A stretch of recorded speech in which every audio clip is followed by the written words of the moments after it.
दोस्तों, एक बहुत ज़रूरी बात आप लोगों के साथ करने के लिए मैं वीडियो बना रहा हूँ। हमने हाल ही में अपने देश में 3 घटनाएं देखी हैं। एक घटना होती है चेतन सिंह कांस्टेबल आरपीएफ वाला, वो ट्रेन में 4 लोगों को गोली मार देता है। एक घटना होती है नूह में, वहाँ एक रिलीजियस प्रोसेशन निकल रहा है और वहाँ पर जो 2 गौ रक्षक हैं जो वहाँ पे इलाके में फ़रार बताए जाते हैं, जो माइनॉरिटी कम्युनिटी में 2 लोगों को मारने के आरोपी हैं, वो उस रिलीजियस प्रोसेशन से पहले अपना एक वीडियो वायरल करते हैं और वो वीडियो की लैंग्वेज ऐसी होती है जैसे कि वो प्रोवोक कर रहे हों। और उसके बाद वहाँ पर जो कुछ होता है आपको मालूम है, नूह में हिंसा भड़क गई। इसके अलावा एक कांड होता है उत्तर प्रदेश के बरेली शहर में, जहाँ कांवरिये जो जुलूस निकाल रहे हैं वो डीजे के साथ एक ऐसे इलाके से जुलूस निकालना चाहते हैं जो कि जहाँ से नहीं निकाला जाना चाहिए, उससे शहर की शांति भंग हो सकती है। और इसलिए वहाँ पे जो एसएसपी हैं प्रभाकर चौधरी, वो इस पर एक एक्शन लेते हैं और उसके बाद क्या होता है कि उनका ट्रांसफ़र कर दिया जाता है। दोस्तों, अगर इन तीनों घटनाओं को आप मिलाकर देखें तो कहीं ना कहीं ये तीनों घटनाएं हमें इस बात को बता रही हैं कि एक तो हम कहते हैं कि ये जो चेतन सिंह है, जो कांस्टेबल है, जिसने इतना बड़ा कदम उठाया, अपने हाथ में कानून ले लिया, कानून के रखवाले ने, उसने 4 लोगों को मौत के घाट उतार दिया। अब उसे बताया जा रहा है कि वो मेंटली स्टेबल नहीं है, लेकिन मेंटली स्टेबल नहीं है और फिर भी वो 4 लोगों की चुन कर हत्या करता है, धर्म विशेष से जुड़े लोगों पर गोली चलाता है। अब अदालत में कोशिश की जा रही है प्रूव करने की कि वो मेंटली स्टेबल नहीं है। वो जिस कोच में बैठा था वहाँ से 4 कोच दूर जाकर वो गोली चलाता है, उसके बाद 2 कोच और आगे जाता है, फिर गोली चलाता है। और गोली चलाने से पहले जो कुछ चल रहा था वो भी अब सामने आया है, क्योंकि चेतन सिंह के साथ एक दूसरा कांस्टेबल घनश्याम आचार्य, उसने ये बताया है कि उसकी हालत काफ़ी ख़राब थी और उसके बॉस ने, मीणा ने, ये कहा था कि इससे इसकी राइफ़ल ले लो। राइफ़ल ले भी ली गई थी और उससे कहा गया था कि तुम जाके आराम करो। और इनफैक्ट वो आराम करने लगा था और उसके बाद फिर वो एकदम से उठकर खड़ा होता है और कहता है मुझे मेरी बंदूक चाहिए, और फिर वो कत्लेआम मचा देता है। नूह वाले मामले को अगर हम देखें तो 2 नाम आ रहे हैं, बिट्टू बजरंगी और मोनू मानेसर, जिसमें ये कहा गया कि ये जो दोनों गौ रक्षक हैं ये उस इलाके में वांटेड हैं और माइनॉरिटी कम्युनिटी के 2 लोगों को मारने का इन पर आरोप हैं और इनको लेकर उस इलाके में तनाव भी है। और इनका वीडियो एक बिल्कुल प्रोवोक करता हुआ वीडियो आता है, मानो ललकार रहे हों, कह रहे हों कि हम तो उसी इलाके से होकर गुजरेंगे, और एक तरह से प्रोवोक किया जाता है। यहाँ पर दोनों ही बातें हैं, प्रोवोक करना भी गलत है और प्रोवोक हो जाना भी गलत है। कानून को हाथ में लेना तो गलत है ही। अब अगर हम तीसरा मामला देखें जो बरेली में होता है, जिसमें कांवरिया जुलूस निकालना चाहते हैं एक खास इलाके से, उसकी वजह से सांप्रदायिक तनाव हो सकता है, वो एसएसपी उन पर एक्शन ले लेते हैं और एसएसपी को ट्रांसफ़र कर दिया जाता है। क्या हम कहीं ना कहीं ये बताने की कोशिश कर रहे हैं कि हमारे देश में इस तरह का हेट क्राइम बढ़ेगा और उसको रोकने के लिए कोई भी तैयार नहीं है? हम अगर राइट विंग की बात कर लें तो ना राइट विंग, और अगर हम विपक्ष की बात कर लें तो विपक्ष को भी मौका मिल जाता है।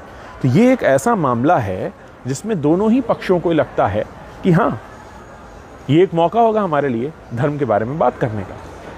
अगर हम वाकई इन सभी तरह के मामलों से दूर जाना चाहते हैं, हम चाहते हैं ऐसी चीज़ें ना हो, तो सबसे पहले तो हमारे पॉलिटिशियंस को धर्म का जिक्र राजनीति में करना बंद करना होगा, जिसके लिए हमारी सुप्रीम कोर्ट कह भी चुकी है।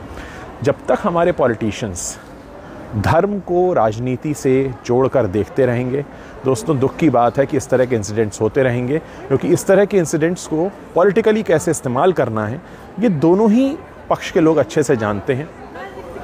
जिनके खिलाफ अपराध होता है वो भी, और जो अपराध करते हैं वो भी, क्योंकि फिर उन्हें मौका मिल जाता है। जैसे नूह के बाद फिर गुड़गांव में हुआ, गुरुग्राम में। तो आप ये देखिए कि पूरा का पूरा पैटर्न बनता जा रहा है, और ये पैटर्न इसलिए बन रहा है क्योंकि कहीं ना कहीं हम ही इस बात की इजाज़त दे रहे हैं, कहीं ना कहीं हम ही इस बात को कह रहे हैं कि हाँ, हम इस तरीके के माहौल को बढ़ावा दे रहे हैं। हमारे न्यूज़ चैनल्स में क्या होता है, रात के 9 बजे हमें क्या कुछ बताया जाता है, किस तरह से धर्म खतरे में है और तमाम तरह की बातें होती हैं, जबकि हम अच्छी तरह से जानते हैं कि ये सब एक राजनीतिक प्रोपेगेंडा है।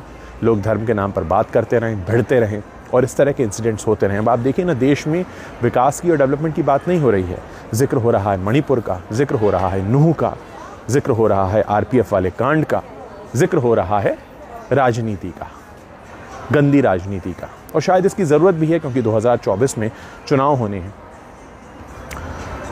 और आपको क्या लगता है कि क्या जब इस तरह की खबरें देश के बाहर छपती हैं तो क्या हमारे देश का नाम रोशन होता है?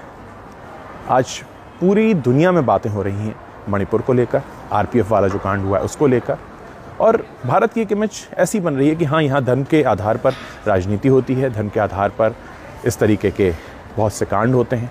एक वक्त था जब हम लोग अमेरिका में बात किया करते थे रंग भेद को लेकर, लेकिन आज भारत में जो हो रहा है वो कहीं ना कहीं हमें इसको समझना पड़ेगा कि हम किसके हाथों की कठपुतली बनते चले जा रहे हैं। क्या राजनेता सिर्फ चुनाव जीतने के लिए हमारे जीवन को ख़त्म करने में लगे हैं?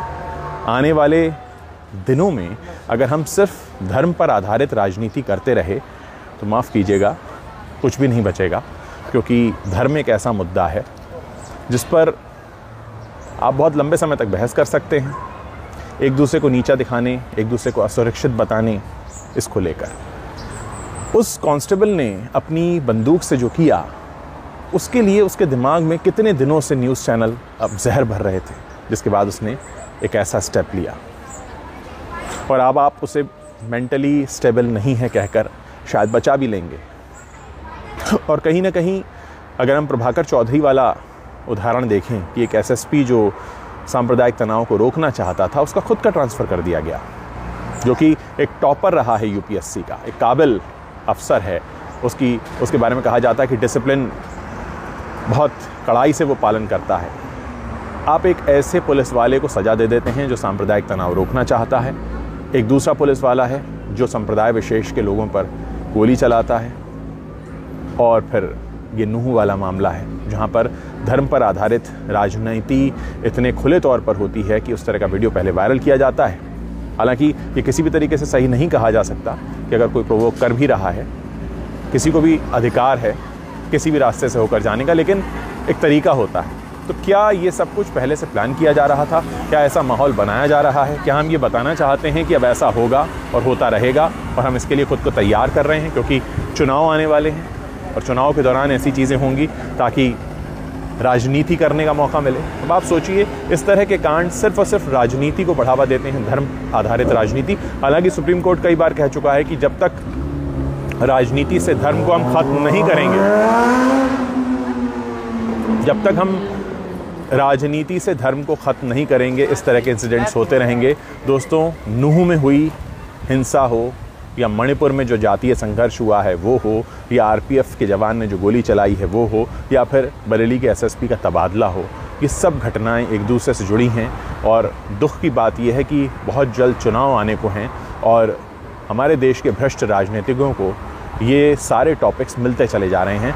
उनका मकसद ही ये है कि आपको धर्म में उलझा कर रखना। उनकी मदद करते हैं देश के न्यूज़ चैनल्स। देश की भोली भाली जनता इन बातों को समझ नहीं पाती है और हम उसी सब में घिरे रहते हैं।